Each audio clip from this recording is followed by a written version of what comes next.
Bonjour, je m'appelle Camille et j'ai 14 ans, je suis élève en 3e au collège de Stal. Donc, moi, bonjour, c'est Iris et j'ai également 14 ans dans la même classe que Camille. Bon, vous avez assisté à un cours où on a parlé de laïcité, on a parlé de droit. Qu'en avez-vous retenu ? J'en ai retenu que il y a certains élèves qui se posaient pas mal de questions et qui n'avaient pas forcément les réponses et que ça les a aidés à comprendre certaines choses et que j'ai trouvé ça bien qu'il y a certains avocats qui prennent sur leur temps pour venir expliquer à des élèves de n'importe quel niveau les fondements de la République, ce qui se passait autour d'eux. Voilà.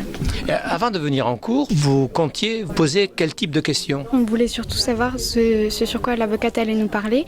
On comptait sur elle pour nous expliquer en fait, et la façon dont elle explique est vraiment intéressante, la façon dont le cours se déroule comme une sorte de débat où tout le monde peut exprimer son avis est vraiment intéressante. Donc ce que vous avez retenu surtout, c'est en fait l'organisation même de cette présentation. Le cours n'avait plus la même forme qu'un cours traditionnel. Voilà, c'est ça, mais du coup on retient facilement on s'intéresse plus, en tout cas là tout le monde peut participer, c'est agréable, on entend tout le monde, on parle avec tout le monde et on comprend facilement. C'est plus vivant comme cours. C'est plus vivant. Voilà. Alors, pourquoi c'est plus vivant ? Parce que on interagit avec la personne qui est en face de nous. On peut dire ce qu'on sait plus facilement, plus spontanément. On n'a pas le réflexe tout de suite de lever la main, d'attendre qu'on nous interroge. Enfin, l'échange est plus direct. Donc c'est plus du tout une classe alors ?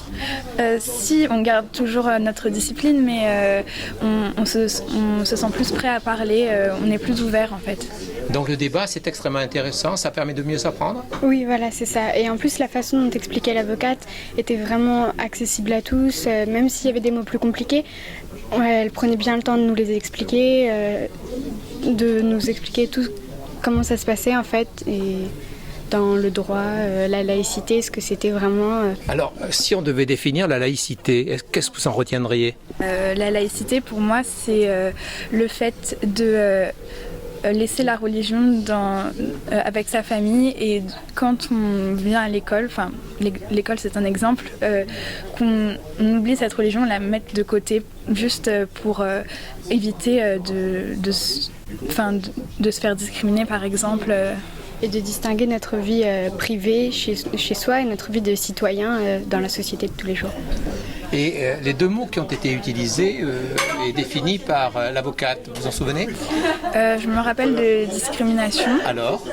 La discrimination, j'ai compris que c'était un délit qui qui accentuait les différences des autres par rapport à un caractère qui peut être la couleur, l'origine ou même la religion. Ou les mœurs de tous les jours. Mœurs, voilà. En fait, ça concerne plein de choses. On peut discriminer les gens sur tout n'importe quoi, mais c'est quelque chose qu'on n'a pas le droit de faire parce que chacun a le droit d'être ce qu'il est, d'exprimer son avis, de vivre sa vie comme il le souhaite. Et donc la liberté d'expression, c'est quoi pour vous alors ? C'est pouvoir dire ce que l'on pense, donner son avis sans heurter les gens, sans leur faire du mal, en les insultant, en les injuriant. Sans être dans le délit, sans dépasser les limites qui sont fixées par la loi, c'est-à-dire ce qu'elle vient de dire, injurier les gens, la calomnie, la diffamation. Donc calomnie et diffamation, vous avez retenu ce que c'était ? Oui. C'est dire des choses fausses publiquement sur des gens. Blesser surtout les gens dans leur honneur en fait. Merci beaucoup. De rien. Merci à vous.